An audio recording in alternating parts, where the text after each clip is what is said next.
I think it was a number of things going on, and I don't hope.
Good evening. It is Tuesday, October 14th, 6:30 p.m. And at this time, I am calling our City Council meeting to order. We will start with the Pledge of Allegiance, and then invocation will be given immediately after by 3rd Ward Councilmember Angelique Gunn.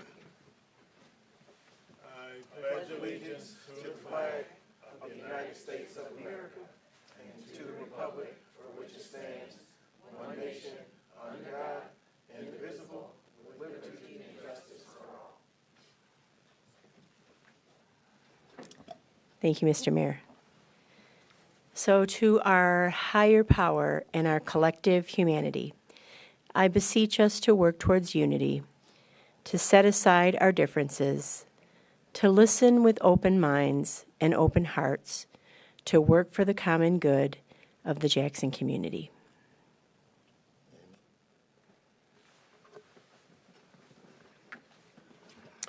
Madam Clerk, if you will proceed with the roll call, please.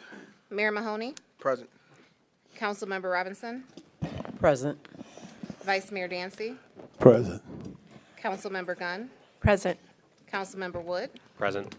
Councilmember Davis, Present. Councilmember Forgrave. Present. Thank you very much. We are all present and accounted for. Next, I'm looking for a motion and support to adopt the agenda. Support. It's been moved and supported. Any discussion? Seeing or hearing none, the clerk will tally and display the vote. Okay, wait a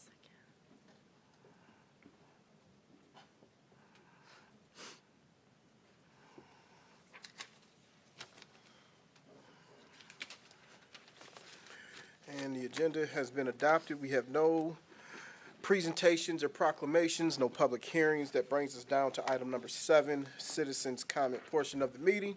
I will start how we always start, with reading the rules for speaking before the city council. Number 1, each speaker will state their name and address prior to addressing the council. Number 2, each speaker is limited to up to 3 minutes during the citizen comment portion of the meeting. Council members will not debate or answer questions at this time. Number 3, each speaker should be polite and courteous to the council and members of the public in attendance.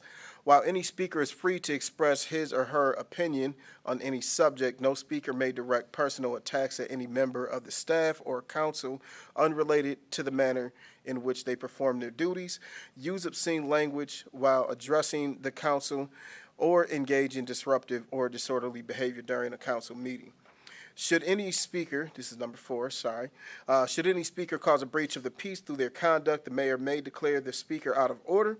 Number 5, if a speaker is declared out of order by the mayor and refuses to cease and desist from disruptive or disorderly conduct, the mayor may order the person removed from the meeting. Number 6, each speaker may speak once under public comment and may not yield their time to others. Mr. John Wilson.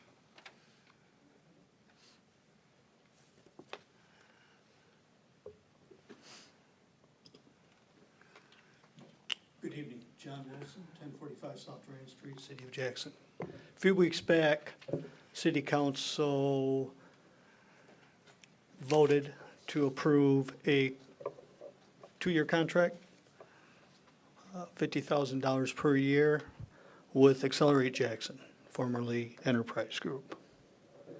Prior to that vote being taken, Councilwoman Davis addressed the council and the general public, saying that she would abstain from the vote on the vote with Accelerate Jackson. Her reason being, she had just previously received a campaign contribution from the president, CEO, Keith Gillenwater, from Accelerate Jackson. Now, I'm not sure whether she had to abstain or not. Mayor Mahoney said she did not have to.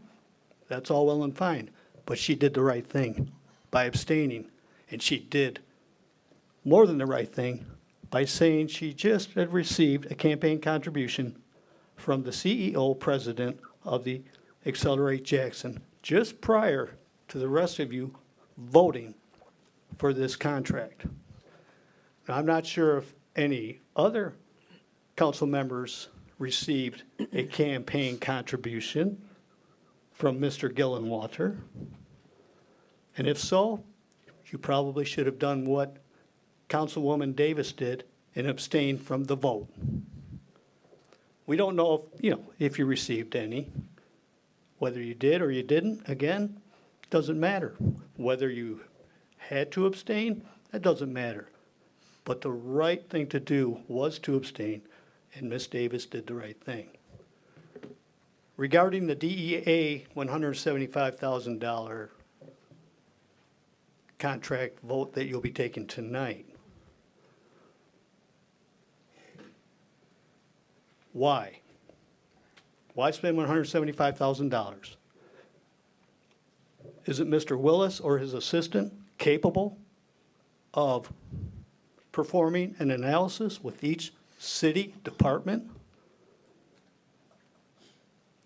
I think he is. And I'm sure his assistant is also.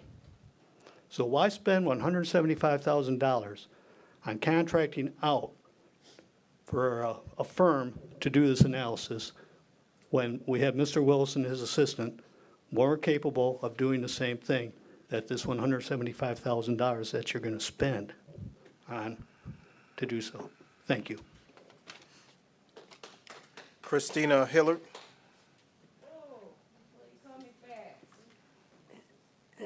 How you doing? So, I got all kinds of stuff. Last time I appeared in front of you, I was a little bit pissed off. So I'm gonna try and think things through a little bit better today, okay? But I got 2 questions for you. I called your office and I left messages. And then I called back and there was an automatic thing saying you no longer took phone calls. So now I'm gonna ask you. I'd like to buy the lot behind my property on Mason. My property is on Franklin. The property on Mason is abandoned. I'm already taking care of it. I take care of the brush and the needles and the trash and the comforters and the mattresses, everything. I take care of all of that. You require for us to have 1.5 parking spaces for each unit. I have 2 parking spaces on a 5-unit building. I need that space. It's not being utilized. I would like to purchase it for the benefit of my people, because that's my job, to make their life easier. That's my first thing. My second thing is, you're trying to cut money from everywhere and its mother. You've got almost $500,000. Well, am I not right?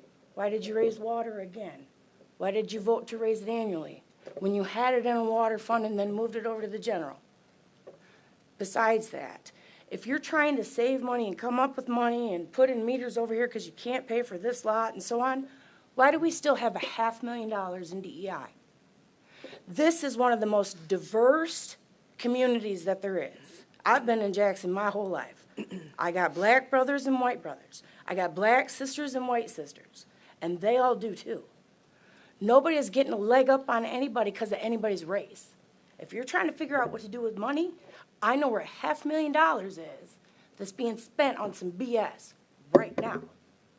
So, can I give my tenants more parking? And we don't need DEI, especially if our federal government says we're doing away with this mess. I mean, you may not like what he's saying, but it's true.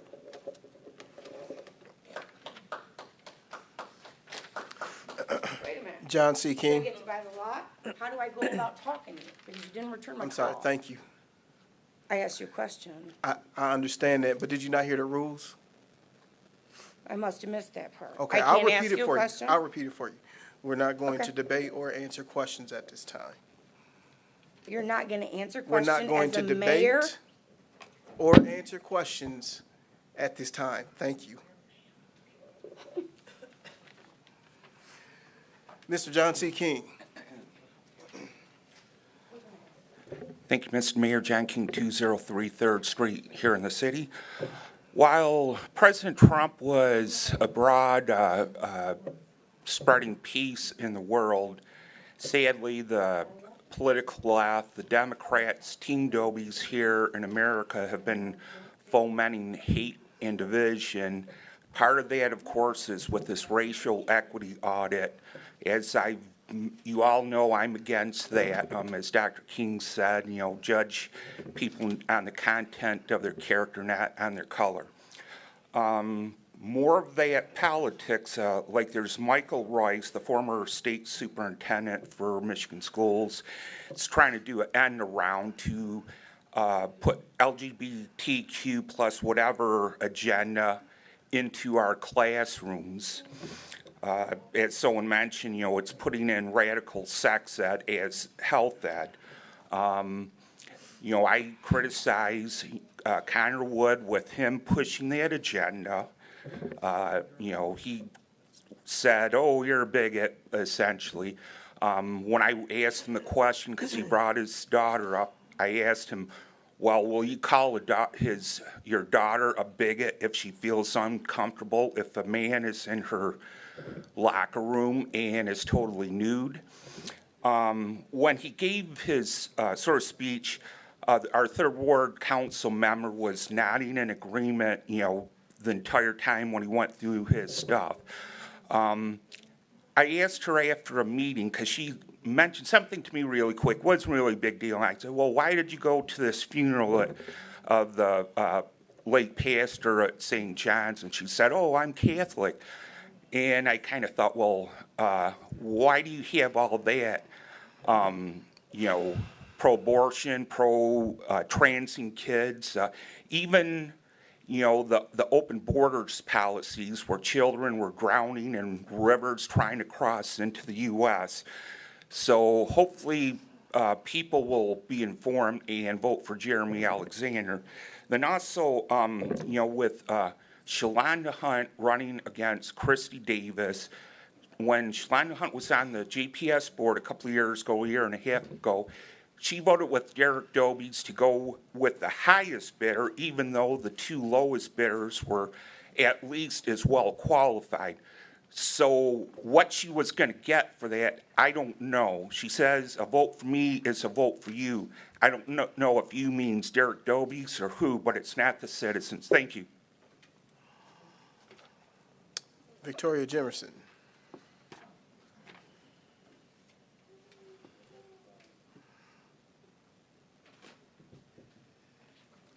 Good evening, everybody. I'm 1203 First Street, the Welcome Home Organization. The last time my name was brought up, I was a bootlicker, so I came today to bow down on my knees and kiss your hands to get you to come to our block party. It is October the 25th from noon to 5 p.m., and it is also a trunk or treat. So I just want to invite you guys to all come out. Participate. We are registering vendors, so you can go on to whovision.org to register as a vendor. And we will have lots of candy. We'll be serving lunch for everyone, bounce houses. If you're running for an elected office, I recommend that you may want to set up a table. We welcome you to come out. Get to know your community. We are located right across the street from Ward 6 and right up the street from Ward 5, and we are in Ward 1. So just recommend that. Thank you so much, and thank you for letting me kiss your hand. I appreciate it.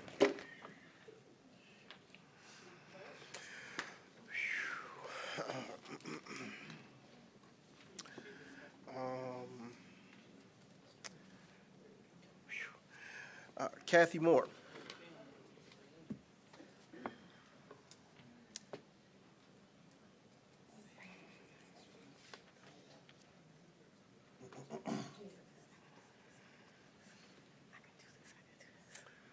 Good evening. Kathy Moore, 1513 South Martin Luther King Jr. Drive. I love all of you. I love all of you. Everybody in here. I love all of you. I want to say that to start off with. Then I want to say that I appreciated, look at me putting his head down, Vice Mayor Dancy's prayer the other week. It really touched me, and I really appreciated that. You were a pillar for your church, your Lord, and everything. I love that. I love that. Okay. Then I want to say that the other week, the Community Police Oversight Committee had a meeting. It was really informative. It was great. I wish that every citizen would come out to these. This was their first one. There were about 12 people from the community, including council members. There were 2 media persons, and the 5 committees were there. And like I said, it was very informative. People spoke what they wanted to speak and got some good information, gave some good ideas, and I really appreciated that. I had one more thing. I don't know if I should say it or not. But a person can say that, how would you call somebody else a bigot? Would you call somebody in your family a bootlicker? I don't get that. How can you stand there and judge somebody like that? You're going to say, would you do that? Whereas I'm now asking you, would you do that? Would you call your mama a bootlicker? I hope not. I really hope not. And if you did, I would like to say this, and Lord forgive me. Your middle initial stands for the part of a woman's anatomy. And that's all I got to say. Thank you.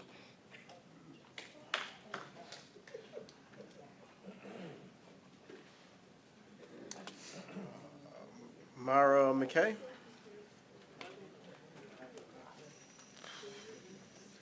Mara McKay, 312 Douglas Street, Jackson. I just want to thank all of the city council persons for your time and energy and hearing our comments every week in this manner. I just want to touch base on some of the TV and internet coverage that I've recently seen with ICE operations across the country. And I would like to inquire or put it in your thought box as a council to maybe the DEI could look into developing a policy, because I don't think it's right, no matter what party you stand on, no matter what your beliefs are, that someone comes into our community with a mask on and tries to take us somewhere. And I feel like there could be a policy out there that we could adopt as a city that says that if you're going to be in our community as a law enforcement professional, and I have a degree in psychology and criminal justice, and I've worked in the criminal justice system for 3 years and have done a lot of work in the rehabilitation side. I really feel like you should be willing to reveal your face. You should be willing to show your face if you're going to be in law enforcement and remove people from their homes or a street or a protest or whatever. No matter what that person's beliefs are, I would not want to be taken into a vehicle with someone who has a mask on. I think that if you're going to be in law enforcement, you got to be brave and courageous enough to show your face if you're doing something. And if you're not brave and courageous enough to show your face, then maybe law enforcement isn't the place for you.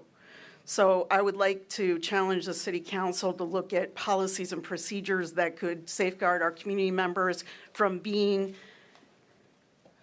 enforced upon by masked individuals that come into our community, and also to maybe state that we would never adopt a masked law enforcement agency within the city of Jackson.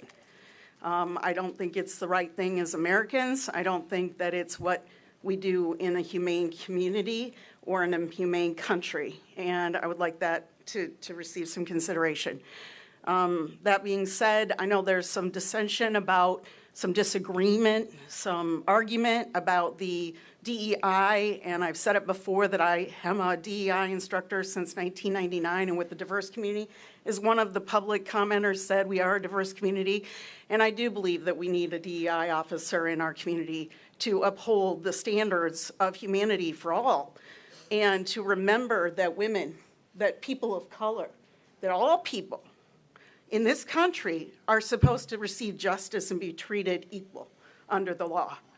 So I commend you for that. Thank you for your time. Thank you. William Hastings.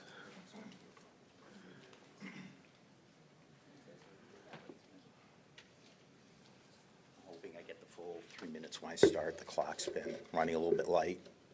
I mean, I know it's not, okay, it starts at 2:46, okay, be that as it may. So just to start on a slightly positive note, just because Shane Laporte was walking right as I stood up, I know it's in the agenda tonight, there's 13 more city lots being sold to build new housing. Way to go. That's what we need. Now to move along to the racial equity audit. So if you look in sort of what I call the deep agenda, like all the stuff you put on the website, so you don't have a 300-page packet, it refers to the success of phase 1 of the equity audit.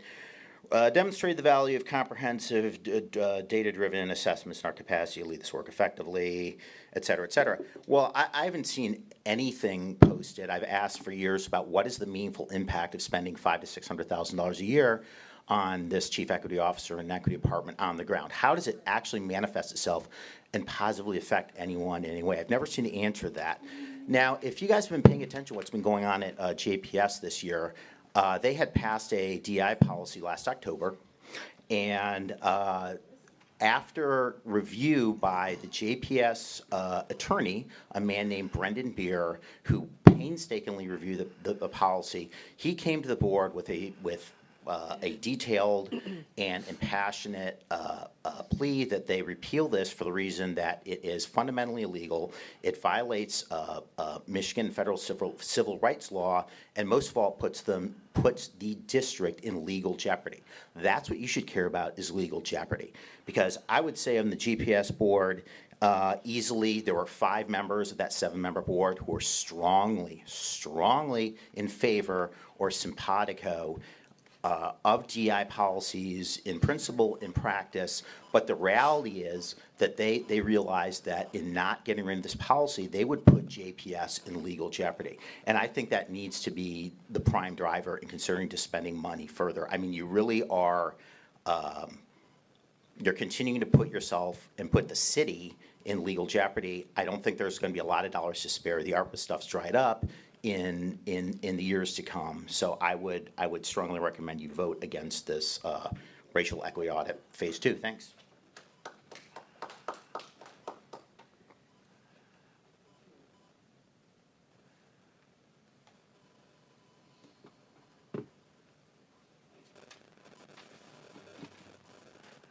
Okay.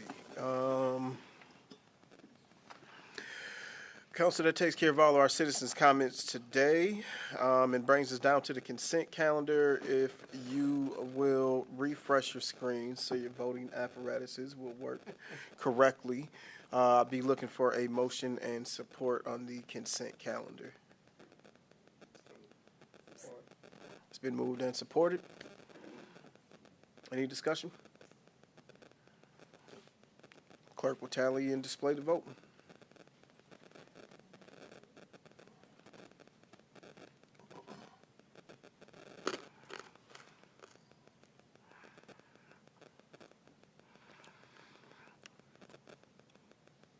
Passes unanimously, brings us down to item 9. We have no other business. New business is item A under 10. I'm looking for a motion and support to approve the contract for the Booth Center addition with the lowest bidder, R.W. Mercer of Jackson, Michigan, for $697,685. So moved. It's been moved and supported. Any discussion?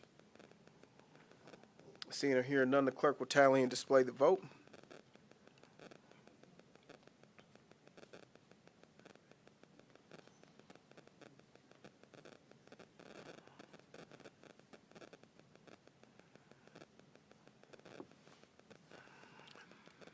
Passes unanimously. That brings us down to item B. I'm looking for a motion and support to approve the sale of up to 13 residential city-owned lots to VMG Construction LLC. Approve the purchase and development agreement. Authorize the city manager and city attorney to make minor modifications as needed. And authorize the city manager and city attorney to draft and execute the appropriate documents necessary to complete the transaction. So moved. It's been moved and supported. Any discussion? Seeing or hearing none, clerk will tally and display the vote.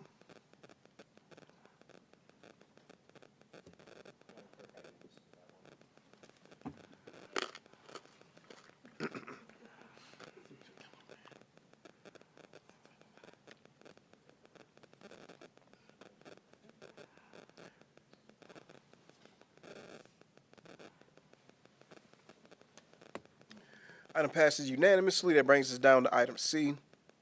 I'm looking for a motion and support to authorize Phase 2 of the racial equity audit to be managed by the city's Department of Equity and Inclusion in partnership with the CNA Corporation at a firm fixed price of $175,000.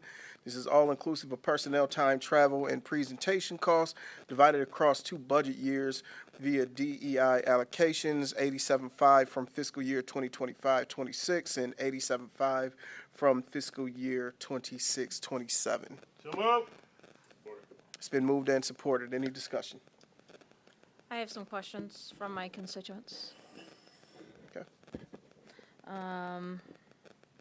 What are the groups that the audit is targeting? I know it's labeled as the racial equity audit, but is it just racial, or is it inclusive with disabilities? Yeah, so I'm going to have John Willis go through the overarching, aspects of this. Thank you.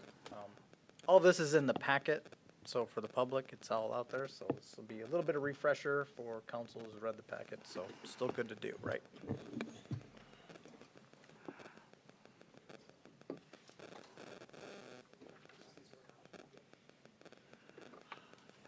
Good evening, Mayor, City Council. Honored to be here. Wanted to share with you just some of the details of the racial equity audit. We're here to request your approval. Just so you know how we got here, in Section 1582 of our city ordinance, when the Racial Equity Commission was commissioned, Item 4 required them to conduct a racial equity audit. So that is what we're doing at this time. We've gone through Phase 1. Initially, it was posted in an RFP January 1st through January 30th of 2022, and we received the audits. The Racial Equity Commission took their time going through. We received 4 companies submitted bids: CNA, DCI Consulting, MMG Earth, and MVA Law, all experts in evaluating municipalities. The price and the depth of experience for CNA put them out front. So we conducted the first Phase 1, which was our police department. We're now asking for Phase 2. One of the questions that we expected to be asked was understanding that this is beyond race alone. So racial equity is the primary audit that we're doing, but race and ethnicity, genders in our community, workplace culture and belonging, comprehensive DEI gaps are also considered in this evaluation. Thank you. Yes, ma'am. Is the money coming for the audit, is it coming out of the DEI budget, It or? will be a DEI budget, yes, ma'am. We submit for $87,500 this year and the same for next year. But is it already built into the budget? A portion of it is built into our budget. We're looking Yes, to it yes. was in the city-approved budget that we Okay. approved in May. Sorry, I'm just working my way through my No, list of not a questions problem, from not a my problem. people. Yes, ma'am. Let's see. Is there a version? Is there a reason that, like, you and Kat couldn't do it? Yes, there is, and that was actually a good point by Mr. Wilson as well. So a proper audit requires objectivity and a specialized skill. You need to have the comparative analogies from other municipalities and how that has operated. It's the same purpose that we don't have our finance director audit our finances themselves. You need the independence of that so that you get a fair view. My audit may come back and maybe there's a bias or something that I have that may be reflected in that audit. So you need a third party to come in and with that objectivity to provide that audit. Okay.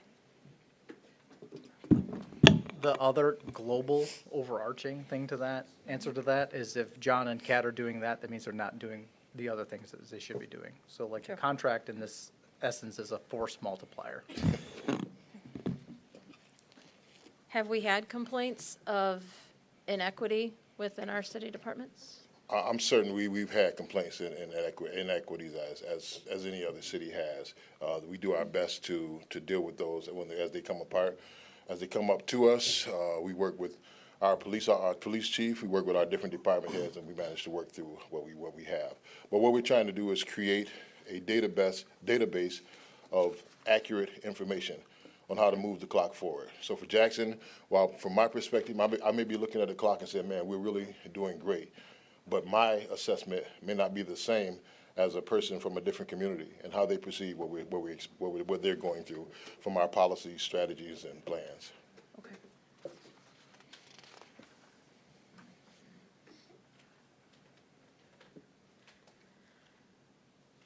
If we are doing, I'd have someone say that we're doing outreach and inclusion well, what is the benefit that we could gain?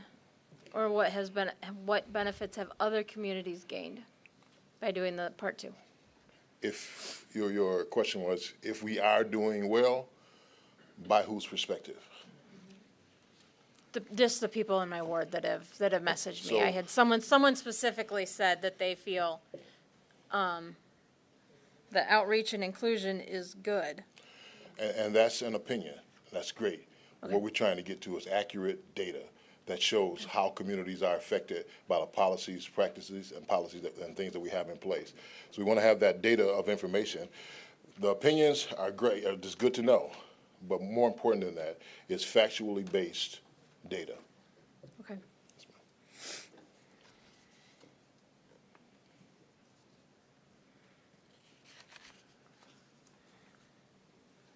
Council, does anyone else have any questions? So either Mr. Willis or City Manager, could you talk a little bit about the background and experience of the consultants that you're working with? Yes, ma'am. Most definitely. The consulting group that we're working with, they specialize in reviewing agencies for bias and disparities, working with hundreds of governments, using multi-method assessment approaches grounded in operational research and best practices. They're a nonprofit research organization with a strong history of delivering high-quality, independent municipal assessments. Originally, CNA was the Center for Naval Assessments. So coming from that to who they are today. Thank you. Yes, ma'am.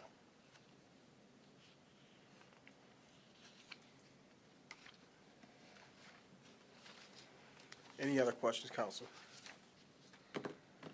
Okay, thank you, Ms. Thank you, Willis. Council. Yes, sir. And seeing and hearing no additional questions, the clerk will tally and display the vote.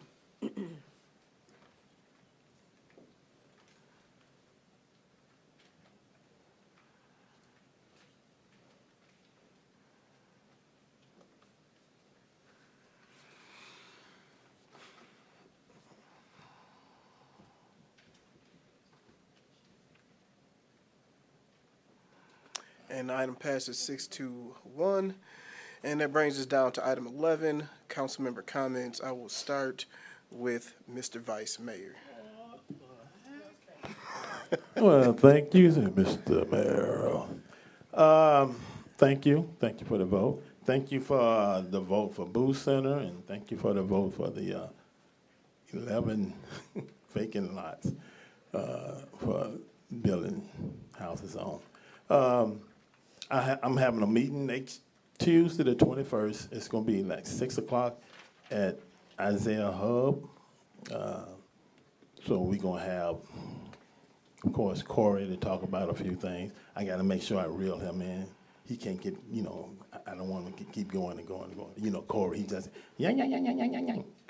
And then, having, they not here, they don't know yet, but have someone from DPW talk about the leaf pickup program, so we get to start that soon. So we have someone talk about that.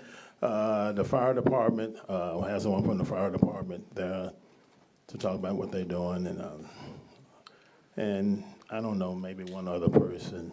I haven't decided yet, but who? What? Who are you looking at? Okay. So, yeah, I just want to say that. So, please, you can come out, support. There's going to be questions and answers. So, have any questions and things you want to talk about, we can talk about that, too. So, again, thank you. Thank you for coming out. I way past my time, so, we can just talk. I don't care. I don't care. We way past my time. Councilmember Gunn. Thank you, Mr. Mayor. I have no comments at this time. Councilmember Robinson. Thank you, Mr. Mayor. I have a couple of things. I want to thank everyone for coming out tonight, and staff for all your help and support.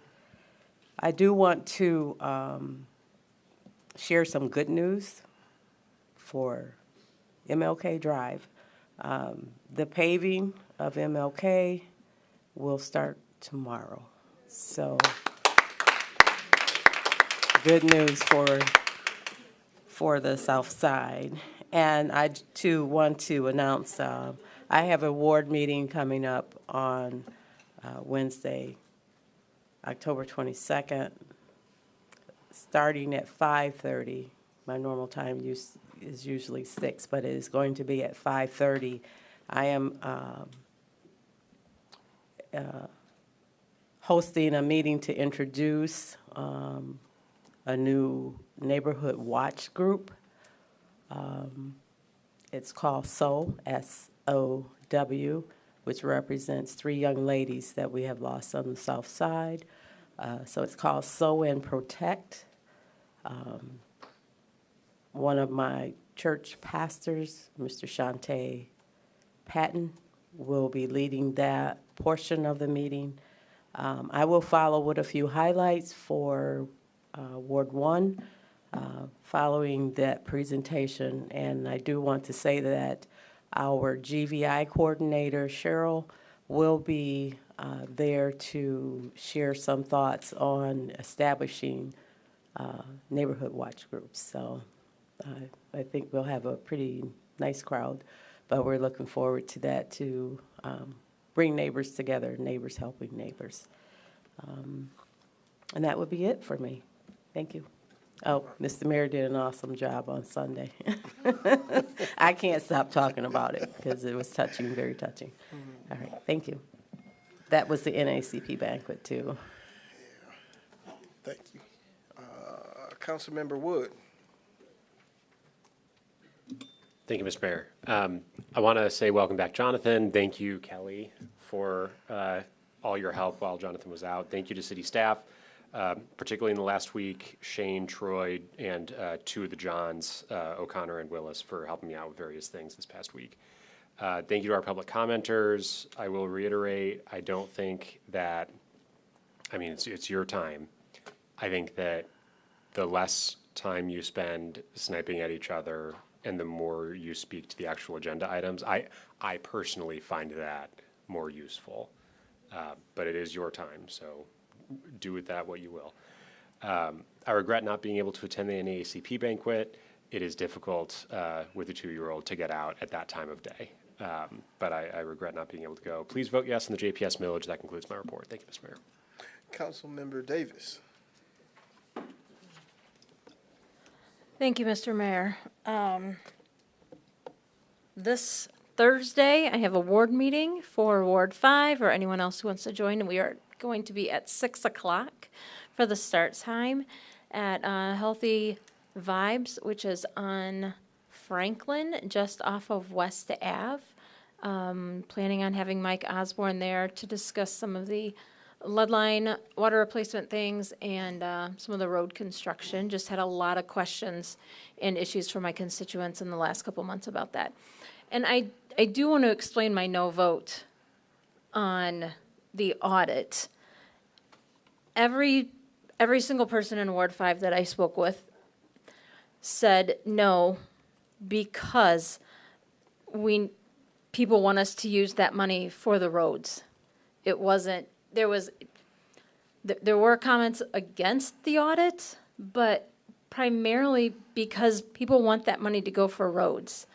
And I went with what the people that I've talked to, I went with what almost every single person said. And I'm gonna stand by what my ward wanted me to do on that. I took people's thoughts and questions into consideration, and I hope people understand that, but I did what I felt my ward wanted me to do.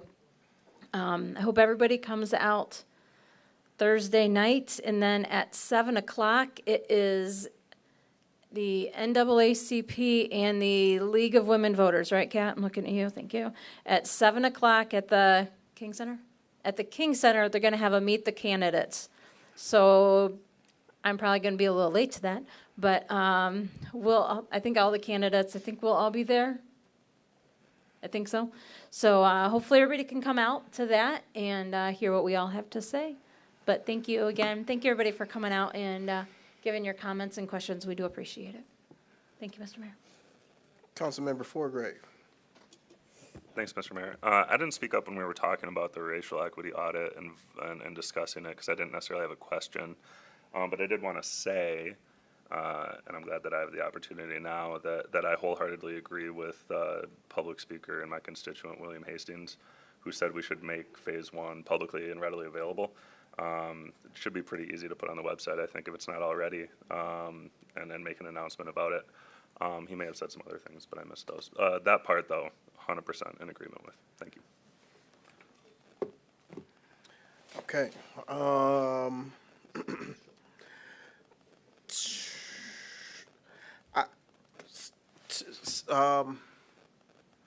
I'll start with public comment. I know it's difficult, and until you sit on the other side of the dais or serve in any kind of capacity where you're responsible for not only answering to the public, but also taking care of the business that the public needs you to take care of, it may be difficult to understand that during public comment, we don't answer questions or debate. It's not that I don't want to answer your questions. There's an appropriate time and place to answer those questions. I'm sorry, you had your 3 minutes. This is my time. My personal phone number, not office phone number, personal phone number.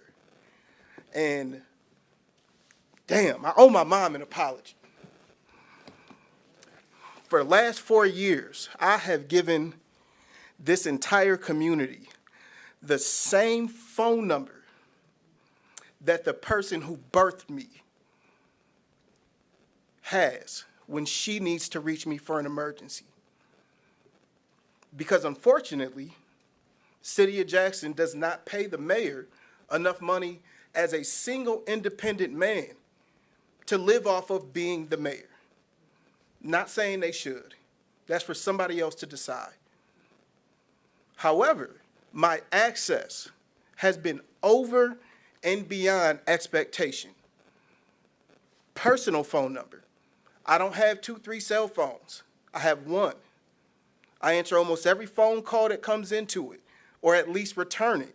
So if you don't catch me in the office, and the voicemail in the office is full, it's because only time I'm there is if I have a meeting. Because between the hours of 9 o'clock and 5 o'clock, I'm working a job to feed my wife and my 5 children. So please reach me there. More than happy to help with anything that anybody needs help with, but I think sometimes our frustration is misplaced because someone has decided to try to step up and serve in such a selfless position. And I apologize to my mom because I probably should have got a second and third cell phone. The mask off policy, I'm actually in favor of exploring, less for the concern of ICE or law enforcement agents having masks on when they perform their duties, which I disagree with as well. Think you should be able to be identified, but additionally, because I think it should not only extend to law enforcement, but citizens in general. Because there's so many things happening right in the daytime, and the easiest thing somebody can do to disguise their identity is to have a mask on their face.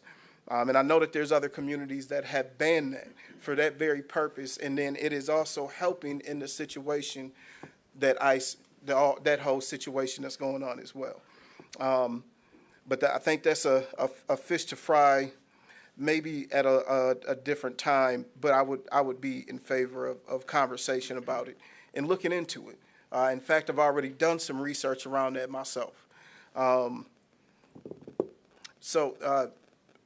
Ms. Arlene, thank you so much for mentioning me speaking on Sunday. I was the keynote speaker at the NAACP 84th Annual Freedom Fund Banquet. And You know, I was telling them, you know, all of these things about just like dealing with what's happening in today's time. This was not me showing up as the mayor, but as a life member of the NAACP and member of this community and an activist at heart. But I also shared some exciting news. Some people may be super excited. Some people may not. Some people may not care.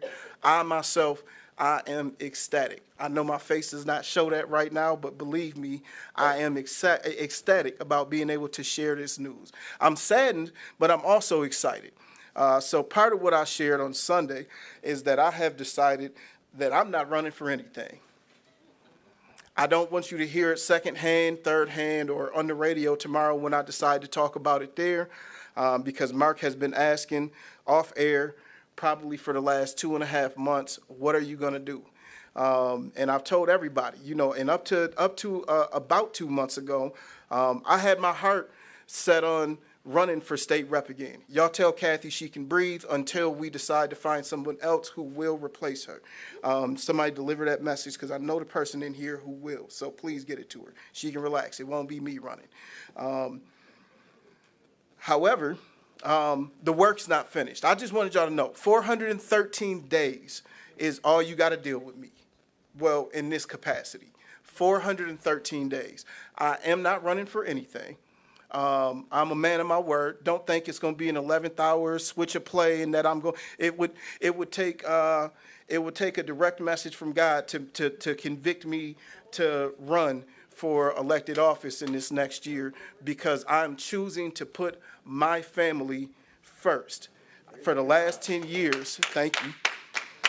For the last 10 years, I have selflessly served this community, and at this time, there are much more pressing issues that need my time and attention than having to worry about knocking on somebody's door and convincing them that I should be able to continue to do the work that I've been doing in this community. And again, that does not mean y'all getting rid of me forever.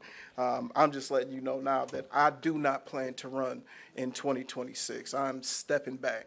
But what that also means is I am probably, I'm probably overly transparent. I think that's one of my faults, is I'm probably going to be, I'm probably going to care a little bit less about the opinions that are opposite to doing what's right for all the people of this community. I may be a little bit more short. I may be a little bit less accessible. I may decide to get another phone and only give my mom and my family the phone number. I may do that. I may not. I don't know yet. But I wanted to make sure that after letting know the NAACP, which is where my structural foundation for the love of serving the public came from, that the second people who deserve to know are the people that I'm serving with right now. And most of you guys heard that. I think I privately told some of you guys prior to that. And I just want to again publicly say that I thoroughly enjoy the job that I'm doing. It is not for not appreciating the work. This is thankless work. And if you don't absolutely love it, you damn sure ain't doing it for the money. Because trust me, it ain't done. And so consider this my farewell tour. 413 days is what I have left. At 12 o'clock, it'll be 412 days. Not that I'm counting. But we got a lot of work left to do. So don't think that y'all can turn me into no lame duck, because I ain't never been lame. Okay, that's all my comments, Mr. Manager. All right. Well, I hadn't heard the news, so thanks for sharing. Just two things tonight to inform council. We had 3 responses to the opioid RFP. And so what I'd like to do tonight, or in this, I don't think we're under a rush, but either tonight or before the next meeting, have 3 council members established to be the review committee to review the RFPs with staff and make a recommendation to this body. I don't know how you want to handle it, Mr. Mayor, but that's what I'm hoping to have done. And then the other thing. So I'd entertain a motion to make that happen. All right, let's do that. It's been moved and supported. Any discussion? Turn my computer off, so I'll have to do a voice We gonna do a voice vote for sure. Seeing or hearing no discussion, all in favor say aye. All opposed the same. Do we have 3 volunteers? I'll be one. Do we have There 2, you go. 3? There it is. All right, thank you. Anything else on that one? Nothing on that one. The other item I wanted to make sure I mentioned is our firefighters will be doing a Fill the Boot campaign at Brown and Michigan Avenue, October 16th, 17th, and 18th from 10 a.m. to noon. It's done every year. I don't want to misspeak and not name the right charity, but it is for charity. And if you're in the area and want to help fill the boot, go fill the boot, 16th, 17th, and 18th, 10 a.m. to noon, and support our boys. That's it. Looking for a motion to. It's been moved and supported. All in favor say aye.